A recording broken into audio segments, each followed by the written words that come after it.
नमः शिवाय। हर हर महादेव। शिव महापुराण का 18वां अध्याय।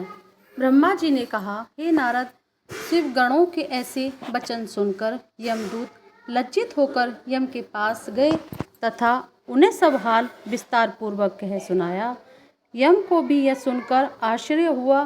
फिर यम ने शिव जी को दंडवत कर अपने गणों को तीनों लोकों में फिरने का आदेश देते हुए यह कहा कि जो मनुष्य देह में भस्म लगाए हो, रुद्राक्ष धारण किए हो, शिवलिंग का पूजन करता हो एवं आराधना में डूबा हो अथवा छल से भी शिवजी का वान तथा वस्त्र धारण किए हो तथा उसका शिवजी से किसी प्रकार भी संबंध हो तो तुम उसको मुक्त कर देना और कोई कष्ट मत देना। यमराज जी ने शिवजी की स्तुति करते हुए कहा, हे स्वतः शिव, आप मेरे पापों को क्षमा कीजिए क्योंकि यह अपराध मुझसे अज्ञान में ही हुआ है। इस प्रकार बहुत स्तुति करने के पश्चात यमराज चुप हो गए। ब्रह्मा जी बोले, हे नारद, गुण निधि यमगणों से मुक्ति पाकर विमान पर आरूढ़ हो शिवलोक को चला गया। बहुत समय तक स्वर्ग में अनेक प्रकार के सुख भोग कर वह कलिंग देश का राजा हुआ। वहाँ के पहले राजा का नाम इंद्र मुनि था।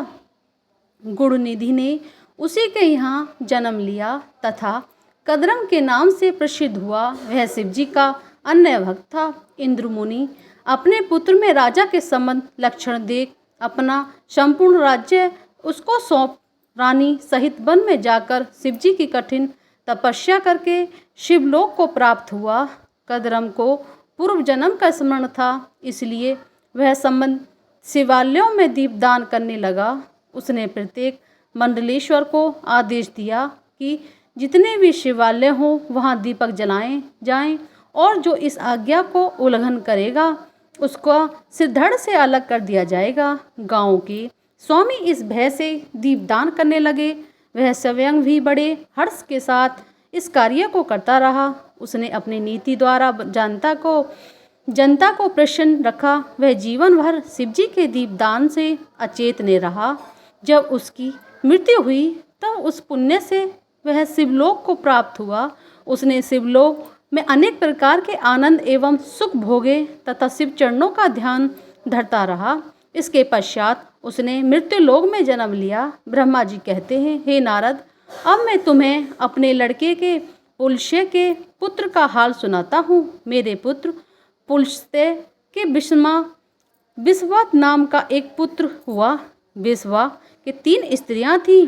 वे तीनों ही विष्णु तथा शिव के भक्त थीं।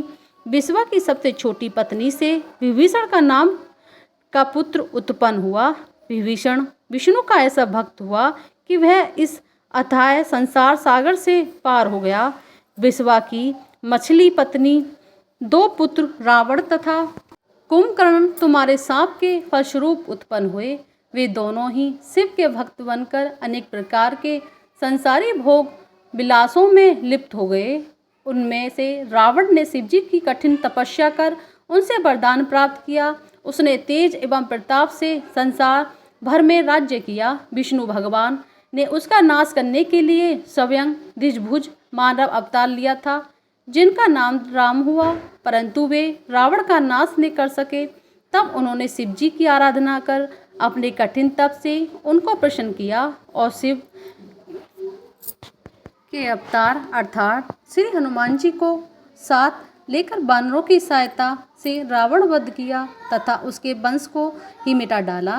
विश्वा की सबसे बड़ी पत्नी का नाम षष्ठदिला था।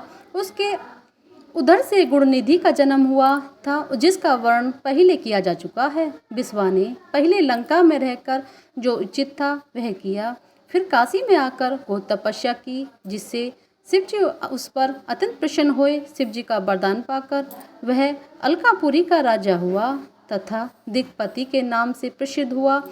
उसे राज्य करते हुए एक कल्प व्यतीत हुआ।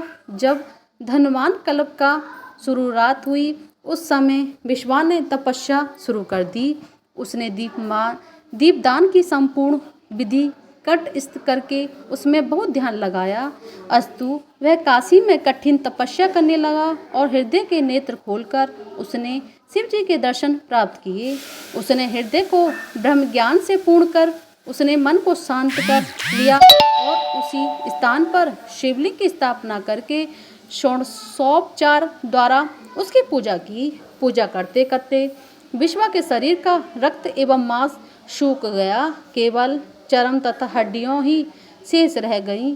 ऐसी कठोर तपस्या करते करते 100 करोड़ वर्ष समाप्त हो गए। उसकी ऐसी कठिन तपस्या को देखकर शिव जी पार्वती सहित विश्वा के पास पहुँचे और वर मांगने के लिए कहने लगे। बोलिए शंकर भगवान की जय। 17वां अध्याय समाप्त हुआ। 19वां अध्याय हमारे अगले वीडियो मिलेगा। ओम नमः शिवाय। हर हर महादेव।